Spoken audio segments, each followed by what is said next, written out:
Magandang araw mga kakotsero. Ito na naman po ang inyong lingkod na si Jigs na magbibigay sa inyo ng giya ngayong araw ng linggo. Ngayon po, meron tayong magandang karera ngayon, no? Ang Japan Cup, no? May malaking karera tayo ngayon, no? At matutunghayan pa rin natin yung undefeated na si Andy Amo Aperense. Malalaman natin kung yung winning streak niya ay hindi pa rin mabubura, no? At magandang laban po ito. Ngayong araw na to, meron po tayong pitong magagandang karera at ang start time po natin ay alas 2 ng hapon at uulitin ko po, itong aking giya ay purely review and analysis ko lamang. Simulan na po natin. Race number 1, kung saan magsisimula po ang winner take all. Pilracom rating based handicap system race, class 5, 6 to 10 split. Ang distansya po rito ay 1,400 meters. Itong karera na ito sa tingin ko nakakalamang po dito yung Wildcat at si Aliana, no? Although naglaban sila ng huling laban, ang nanalo po si Super Easy. Nasigundo po doon si Aliana, no? At dumating po ng tersero si Wildcat. Medyo magandang laban ito, although sa tingin ko walang ibang matulin. At kung makakasolo ere, since gamay po yan ni M. Edo Campo, makakatapos po ng karera Aliana, no? Ito ang pwedeng magbigay ng konting pressure sa kanya, yung numero 2 na si Swakto Power Duo, no? Nasakay ni Uno Hernandez, no? Kung hindi naman siya malucha, sa tingin ko nakakalamang siya. Pero kung sakaling magkaroon ng konting pressure, pwede niyo pong isama yung Wildcat, no? Yung numero 1 sakay ni Marlon Laloma. Kaya dito sa race number 1, magdadalawa po ako diyan. Doon ako sa numero 6, Aliana. Panigundo ko numero 1, Wildcat. Sa race number 2, kung saan po magsisimula po ang Pick 6, the 2025 Pilracom Japan Cup. At dito po, ang distance po rito ay milya or 1,600 meters. At dito po, meron po tayong 8 kalaok. At matutunghayan na naman natin dito yung undefeated na si Andy Amo Aperense, no? Dito may mga bagong sali, no? Andiyan yung Madam Mayhem, no? Si Madam Mayhem ay galing sa segundo po last run niya, no? Si Dreaming Always naman na ipanalo po ni Jeff Sarate. Ngayon naman ang magpapatnubay is si King Flores, since sakay ni Jeff si Andy Amo. At yung Midnight Cat, ito pa-aumento tong kabayong ito. Galing po sa panalo yan, Midnight Cat. Si Velvet Haze, ganun din, nag-uumento rin. At yung ito, yung matinding makakalaban niya, yung numero 8, si Mano Dura, no? Pero para sa akin, itong race number 2, no? Tingin ko mukhang magtutuloy-tuloy pa rin ang buenas ng kabayong ito dahil napakahusay. Sosolohin ko na po yan, numero 3, Andy Amo Aperense. Sa race number 3, kung saan po magsisimula po ang Pick 5, Pilracom rating based handicap system race, class 4, 22 to 27 split. Distansya po ay 1,400 meters at dito po meron po tayong 7 kalaok, no? Dito, no, kung mapapansin natin, no, medyo ito mababa po sa laban, no, bagong baba ng group rating basis po, numero 3, Basket of Gold.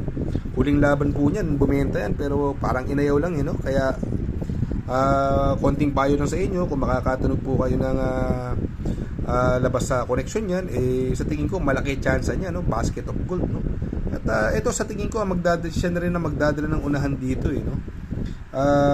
Sa tingin ko pwedeng makakalaban niya rito kung hindi magiging maganda ang balita, yung Anyo 96 nasakay ni E. Abrea. At yung ito magandang pandeado po to, numero 2, High Intensity. Tinalo po ni High Intensity sa datingan niya si Anyo 96, kung saan nanalo po si Dakis. Kaya dito sa race number 3, magtatatlo po ako dyan. Doon ako sa numero 3, Basket of Gold. Panigundo ko, numero 1, Anyo 96. At isasama ko pong pandiado, numero 2, High Intensity. Sa race number 4, kung saan po magsisimula ang Pick 4, Pilracom rating based handicap system race, class 5, 6 to 10 split. Distansya po ay 1,400 meters at dito po meron po tayong 7 kalaok. Itong karerang ito ay anybody's race. Sa tingin ko may mga panalo yung Mount Amanduwing at nag-uumento po yan, nakakadalawang sunod na panalo na yan, gamay ni Jomer Storke. Si Baywatch, may chamba po yan. Great Angie, bagong baba po ito ng group rating basis at gamay po ni R.A. Base. Si Laughing Inside, may panalo din po yan. Winning Shot. At itong Flamenco Das, ito nung karera, pinilit iuna to, no? Si Flamenco Das, no?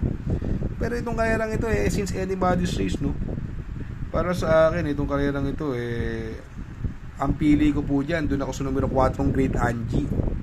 Ang panigundo ko naman po dyan, yung numero 3 na si Baywatch. At isasama ko pong pandehado. Ito parang meron na ito no. Yung numero 7, Flamenco Dust. Sa race number 6, sa race number 5, Pilracom rating based handicap system race, class 5, 11 to 15 split. Ang distansya po ay 1,400 meters. At dito po meron po tayong 7 kalahok. Dito po dito nakikita ko possible scenario po. Ang pwedeng mauna po dito yung numero 7, Distant Thunder. Kung papansinin po natin itong lineup na to, wala pong ibang matulin bukod kay Distant Thunder, no? At ito wala pang labas tong kabayong ito at sasakyan po ni MVP Lapin. Sa tingin ko pwedeng makalaban niya rito yung numero 1 Karing Melody, no? Ito kinulang lang nung karera to, no? Bayad atraso, no? At sakay po siya ni BJ Galleta, no? Malaki pong chance niyan, pero ang tingin ko yan ang malalyamado dyan sa karera niya, si Karing Melody. Ito po may mga tsamba rin para sa akin, yung Stand in Fit at saka Heroes Del 96. Pero itong karerang ito para sa akin, magdadalawa na lang po ako dyan. Doon ako sa solo ere, numero 7, Distant Thunder. Panigundo ko naman po, numero 1, Karing Melody. Sa race number 6, sa penultimate race, Pilracom rating based handicap system race, class 4, 16 to 21 split. Distansya po ay another 1,400 meters. At dito po may 8 kalahok. Dito si Batang Kangkalo, hindi masyadong maganda tinakbo na karang kay Pabilik. At kaya binalik na po kay King Flores. May panalo po yan. Si Amazing, ito yung tip natin nakaraan, hindi maganda lundag sa aparato nito at galing bakasyon, baka manalo na ngayon, makachamba. At nung napansin ko nung karera po ito, masyadong hindi ginagalawan Agad-dalawan to, diretsuhan na si Amazing, nung pameta na. Although hindi siya tumimba, pero dikit-dikit lang po sila sa karerang yun. Sa mga pang-5, pang-6, pang-7, nandun na rin po si Amazing nun. Ito, bago maba ng group rating basis, si Glamour Girly, nasa kay Kelvin na Bobo. Dramatic po yan, pero sa tingin ko, baka iuna na yan dyan, since wala akong nakikita ibang mabilis, bukod kaya Malibu Bell, pero sa tingin ko, kaya ni Glamour Girly ang area niya, ito, may panalo rin po. Alamin nung sa koleksyon, yung Jubilum. Malibu Princess, may chamba po yan, pero para sa akin, itong karerang ito, magtatatlo po ako dyan, Doon ako sa numero 4, Glamour Girly. Panigundo ko, numero 6, Jubilum. At isasama ko pa rin po, pandehado, yung numero 3, Amazing. Sa race number 7, sa last and final race, Pilracom rating based handicap system race, class 4, 28 to 33. At distansya po rito ay 1,400 meters pa rin. At dito po may 10 kalahok. Dito matutunghayan natin, yung galing sa panalo ng huling laban niya, pero nagbakasyon din, mga 1 buwan din ang binakasyon, yung numero 1 Red Queen na gamay po ni Pops Caballero. Yun nga lang, hindi masyadong maganda numero niya, baka sumama ang lundag, pero yung huling panalo niya impresibo naman, kung saan tinalo niya si Viva de Oro at umalis lang po siya ng tersero pwesto, Pedarimate. Dito ang tingin ko pwedeng magdala ng una si Top Char at saka si Every Sweat Counts, Ito si Top Char, ito yung naka-photo finish ni I Under Oath, andun si Every Sweat Counts yung sa karerang yun siguro feeling ko nagkamali lang, medyo hindi lang nagamayan ni Patty Dilemma yung diskarte kay Every Sweat Counts, since ang lagi sumasakay dyan si JT Pabilik at si Jeffrey Sarate, pero siguro sa tingin ko pwede niyang iuna dito, malaki chance po niya si Every Sweat Counts, ito Tadius, yung nalyamado nung karera, pero wala pong nakuha, matutunghayan din natin yung nagbabalik, yung numero 9, si numero 8 na si Hakim, nasa kay ni Bumbong Villegas, may panalo rin po yan, Kaya dito sa karerang ito, itong race number 7 na po, magtatatlo po ako dyan. Ang pili ko po dyan, numero 6, Every Sweat Counts. Panigundo ko naman po, numero 1, Red Queen. At isasama ko pong pandehado, yung nagbabalik, numero 8, Hakim, coupled with Charm Camping. Shoutout nga pala kay Sir Pax ng Barkadahan OTV. Located po siya sa 1139 New Antipolo Street, Corner Vargas. Malapit lang po sa Abad Santos, yung bagong ginawang tulay.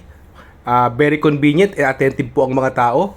Pwede po kayong mag-EB at party while betting on racing. Baka magawi kayo dyan sa Herrera, Corner o Roqueta. Andyan po ang Pipay's Halo-Halo. Ang isa sa pinakamasarap na halo-halo at homemade lahat ng ingredients po dyan. Ultimo ice cream. Tabi lang po yan ng Pares at tatapat po ng Kapihan. Shout out kay Sir Arnel Mendoza. Please support his channel. Shout out po Sir Arnel Mendoza. Good luck mga kakutsero. Sana po matapat ang ating giya at yung mga nakasunod. Sana po ay magsitama po kayo. Ako yung makikiusap lamang at makikisuyo sa inyo na please like, share, subscribe, and hit the notification bell para update kayo sa aking mga giya. Good luck po and happy racing.